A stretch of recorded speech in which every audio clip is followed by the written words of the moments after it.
Hey, what's up guys, Tanmay here for Simple Snippets, and I'm back with another video tutorial on operational research, and we are going to be looking into the sequencing problem. And in this video tutorial, the type of sequencing problem is n jobs and 3 machines.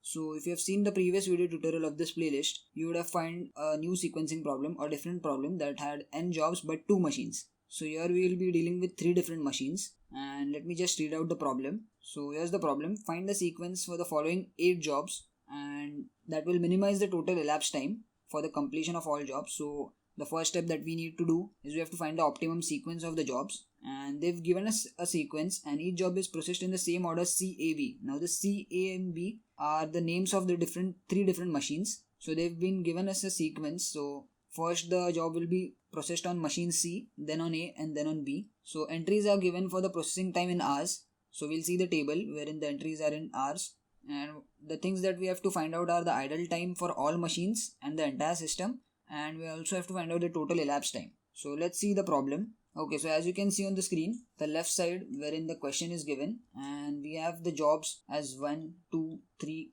and so on. So we have 8 different jobs, and we have machine A, B and C, and these values are the hours. So machine A would require 4 hours for job 1, again machine B would require 8 hours, and C would require 5 hours, and so on and so forth. And these are the things that we need to find: total elapsed time, idle time and total idle time. So the way we go about solving this problem is slightly different than the previous one wherein we had 2 machines. So we first have to convert this entire problem into a 2 machine problem, because we need to find out the optimum sequence, and optimum sequence can be only found out when there are 2 machines. So these are the 2 conditions that we need to take into consideration while converting a 3 machine problem to a 2 machine problem. So let me just read out the 2 conditions. So we have to find out the minimum of first machine, which has to be greater than equal to maximum of second machine, or there's a or here, or minimum of third machine has to be greater than equal to maximum of second machine. So if any of these conditions are satisfied, then we can directly convert the problem to a 2 machine problem. Now we know the sequence is CAB. So the first machine is C, the second machine is A, and the third machine is B. So let's see the condition 1, minimum of first. So minimum of first, that is minimum of C, from the table we know is 2, and maximum of second, that is maximum of machine A, is 7. So we know the first condition is not true. So let's see the second condition, minimum of third. So minimum of third, that is minimum of B, from the table we can find out is it's 7, and maximum of second, that is maximum of A, is again 7. So here the condition is true because 7 is greater than or equal to 7. So since the second condition is true, we can directly convert this 3 machine problem to a 2 machine problem in this table. And the way we convert this is we have to just add the 2 machine values. So for G of I, we have to add first and second machine, and for H of I, we have to add second and third machine. So for first and second, the machines are C and A. So we have to just add the values. So C and A, so we have to add 4 plus 5, that is 9. Then we have to add 6 plus 6, that is 12. And similarly, let me just fill out all these values. For the H of I machine, we have to add the values of second and third machine. So second and third is A and B. So 8 plus 4 is 12.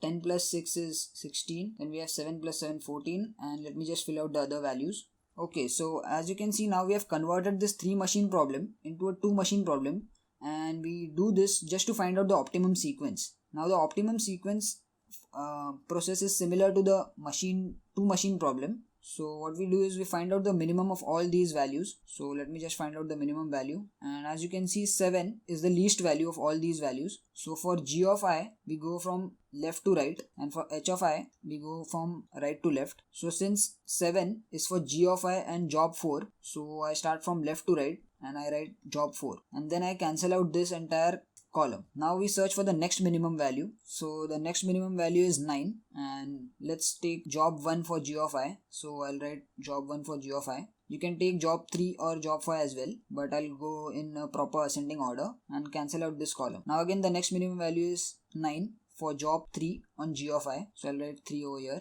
cancel out this column. Then again the minimum value is 9 for job 5 on G of I machine. So I'll write the value of job number 5 and cancel out this column. Now the next minimum value in all these rows is 11, which is for H of I machine and job number 6. So I'll start from the right and I'll write job number 6 and cancel out this column. Now the next minimum value is 12 for g of I again. I'll write the job number 2 and start from left to right because it is g of I. Cancel out this column. Now the next minimum value is 13 for g of I and the job number is 8. And lastly the job number 7 is remaining, so I'll write it down over here. So this is the optimum sequence. Now since we have found the optimum sequence, we can find out the different values. So let me just first write down the optimum sequence. Okay, so now we know that all the jobs are going to be first processed on machine C, then machine A and then machine B because we've been given an order of C, A, B. So let's start with machine C.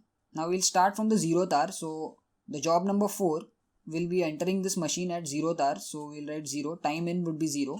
And we have to take reference of the first or the question table for calculating the timeout. So we know for machine C and job number 4, it takes 3 hours. So the timeout would be 3. Now in this case machine C, there is no idle time initially and the time in time for the next job would be 3 because as soon as the job number 4 is processed on machine C, the next job would enter, that is job number 1. So we'll see job number 1 on machine C takes 5 hours. So starting from 3 and adding plus 5 we will get 8. Again time in for the job number 3 would be 8 and there is no idle time in between. So job number 3 on machine C takes 2 hours. So 8 plus 2 would give us 10. Now time in time for the next job would be 10. So job number 5 on machine C takes 4 hours. So 10 plus 4 is 14. Now job number 2 will come in at 14th hour. So time in would be 14. And job number 2 on machine C takes 6 hours. That is 14 plus 6. So time out would be 20 hours. Again this would be same for the time in for the job number 8. So job number 8 on machine C takes 11 hours. That is 20 plus 11. So 31 hours is the timeout for job number 8. Now job number 7 comes in at 31st hour. So job number 7 on machine C takes 15 hours. So 31 plus 15 would give us 46. So timeout for job number 7 is 46 hours. Again time in for the job number or next job, that is job number 6, is 46. And job number 6 on machine C takes 9 hours. So 46 plus 9 would give us 55.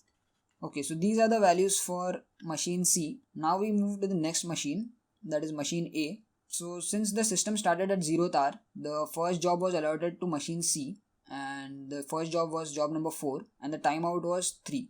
So till then the machine A was kept idle because the system started at 0th hour. So both machine A and B were also started at that same hour, but it did not get allotted any job because machine C was processing the job for 3 hours. So the first idle time would be 3 hours for machine A. So the time in would also be 3 because after the 3rd hour, the job number 4 was moved to machine A. So that time in time would be 3. So now we again check for job number 4 on machine A. So job number 4 on machine A takes 4 hours. So adding 4 to 3, we get 7 hours. So 3 plus 4 is 7. So timeout would be 7. Now we have to compare this timeout time with the next timeout time of the job number 1 on machine C. So we know that the timeout time for machine A for job number 4 is 7. So machine would be idle after 7th hour and it is waiting for the job number 1, but it is still being processed at machine C. That means that till 8th hour job number 1 was in machine C, but machine A got free after 7th hour. So it has to wait for 1 hour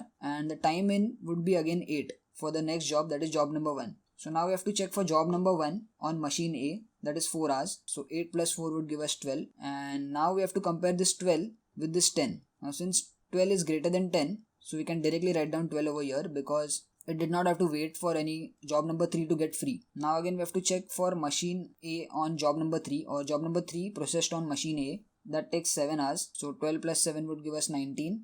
And here there is no idle time. Now again comparing 19 and 14, since 19 is greater than 14, we can directly write down 19 over here. There is no idle time. So for job number 5 on machine A takes 5 hours. So that would be 24. Again 24 is greater than 20. We can directly write down over here. There is no idle time in this case. And job number 2 on machine A would take 6 hours. So 24 plus 6 would give us 30. Now again we have to compare 30 and 31. So since 31 is greater than 30, we have to write down 31 over here because job number 8 was processed on machine C for till 31 hours, whereas machine A got free at 30th hour. So it was waiting 1 hour.